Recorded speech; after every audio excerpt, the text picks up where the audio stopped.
Welcome back नाज़रीन। रकीब अली मेमण सरनाम साहब खां हिकिड़ो सुवालु आहे, छा असांजे हाणे मुल्क जी हालतुनि या मुआशी तरह पुठियां पवंदा वञूं था? हिन वक़्तु असांखे ॿोली सुधारण लाइ या मुआशी हालतूं बचाइण लाइ कमु करणु घुरिजे?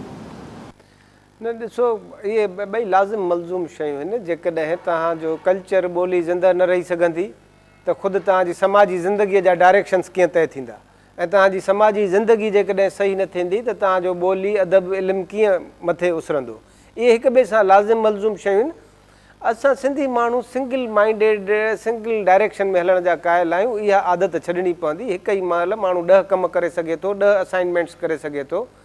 हिकिड़ो हिंदको ॿोलीअ जो पहाको आहे त हथ कार वल दिलि यार वल। हथ कम में जुंबियल हुजे ऐं दिलि वरी महबूब वटि हुजे। सो महबूब तव्हांजी ॿोली आहे, तव्हांजो सिंध आहे, तव्हांजो वतन आहे, तव्हांजो समाज आहे, तव्हांजी दिलि उन्हनि सां हुजे, कमु हलंदो। साईं शोर साहब, असां मतिलबु कंहिं पाण पंहिंजी सिंधी ॿोली ते ॻाल्हाए आया आहियूं। कंहिं बि ॿोली जी हाणे मां ॻाल्हि थी कयां, रस्मुल ख़त या लिपि जो ॿोलियुनि ते केतिरो असरु थिए थो? का बि ॿोली लिखण पढ़ण में तॾहिं ईंदी जॾहिं हुनजो को रस्मुल ख़त हूंदो। ईअं त केतिरियूं ॿोलियूं आहिनि जेके जीअं असां वटि कोली आहिनि, भील आहिनि, ॿोली त उहे बि ॻाल्हाइनि था, पर उन्हनि जो को रस्मुल ख़त कोन्हे। उहे ॿोलियूं जेके आहिनि से लिखण पढ़ण में कोन थियूं अचनि, ऐं उहे ई ॿोलियूं तरक़ी याफ़्ता या सुधरियल सम्झियूं वञनि थियूं जिन जो को रस्मुल ख़त हूंदो आहे। त ॿोली जे रस्मुल ख़त खे पंहिंजी जाइ ते तमामु वॾी अहमियत आहे। हुन सां गॾु सां ॿोली तरक़ी करे थी, वधे विझे थी। असांजे कुझु जीअं मूंखे कुझु ख़बर पई त असांजे कुझु अदीबनि जो इहो ख़्यालु बि आहे त अगरि सिंधी खे अलफ लाम मीम सां ई लिखंदा रहियासीं त मे बि हू अॻिते सर्वाइव न करे सघे। उनखे जीअं रोमन में असांखे लिखणु खपे। डॉक्टर साहिबु, तव्हां छा था सम्झो?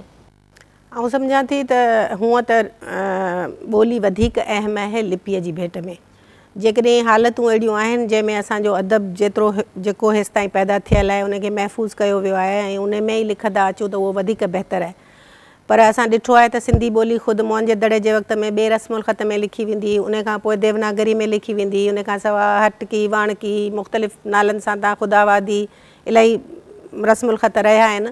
ऐं हाणे हीअ मौजूदा सूरत ख़ती त ॿोली त क़ाइमु रही, सूरत ख़तियूं बदिलजंदियूं रहियूं, उन सां को घणो फ़र्क़ु कोन पियो।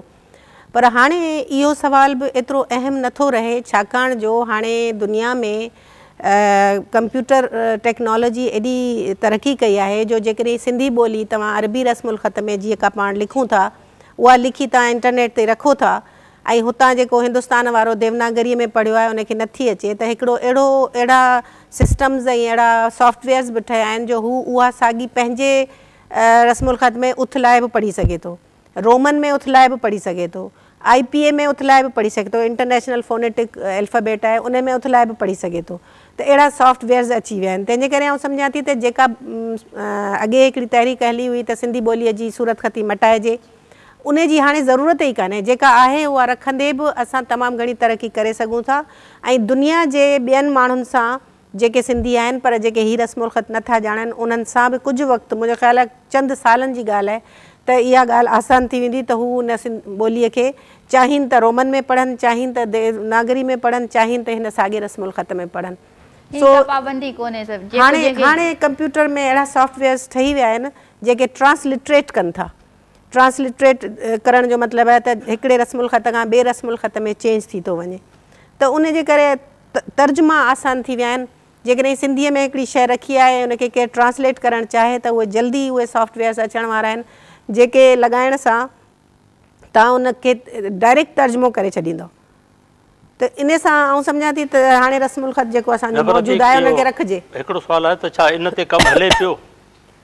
हा, इन ते कमु हिंदुस्तान में थियो आहे ऐं असां हिते मुंहिंजी नॉलेज जे मुताबिक़ जेको उर्दूअ जे हवाले सां मुक़्तदरा क़ौमी ज़बान में हिकिड़ो साहबु आहे उन इहो करे छॾियो आहे त जेका उर्दू लिखी थी वञे उहो उनखे हिकिड़े सॉफ्टवेयर जी मदद सां रोमन में बि चेंज करे था सघनि ऐं बल्कि प्रैक्टिकली मूं जेका शइ ॾिठी आहे उहा पंजाबी शाइरी जेका बुल्ले शाह जी आहे ऐं जेके क्लासिकी शाइर पंजाबीअ जा आहिनि उन्हनि खे हुन पासे हिंदुस्तान जे पासे जेके सिख आहिनि उन्हनि उनखे गुरमुखीअ में आणण जी कोशिशि कई।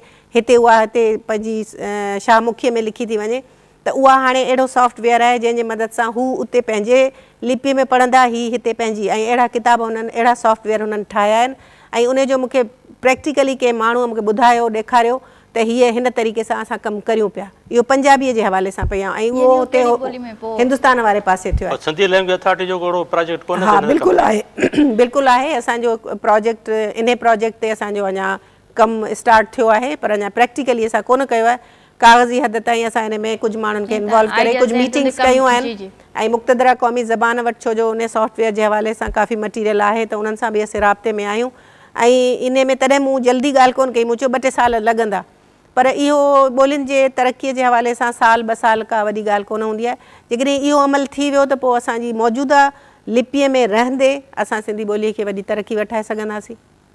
इनाम साहब, तव्हां छा था सम्झो इहो हिकिड़ो अहम आहे त रस्मुल ख़त साॻी हुजणु खपे या इन लिपि खे असां चेंज बि करे सघूं था, या मैडम जेको हींअर सुठी ॻाल्हि ॿुधाई आहे त भई असां इन साॻी रस्मुल ख़त में रहंदे करे पंहिंजी ॿोलीअ खे सभु खे मतिलबु through out the world wide उहो असां पढ़ी सघनि था? 2-3 ॻाल्हियूं मां करणु चाहींदुसि। नंबर 1 त हीउ को सादो मसइलो कोन्हे, इन सॼे मसइले खे रुख़ ॾींदो आहे तव्हांजो सियासी निज़ाम। तव्हांजा हुकुमरान कहिड़े क़िस्म जा आहिनि, उन्हनि जूं प्रायोरिटीज़ केतिरियूं आहिनि,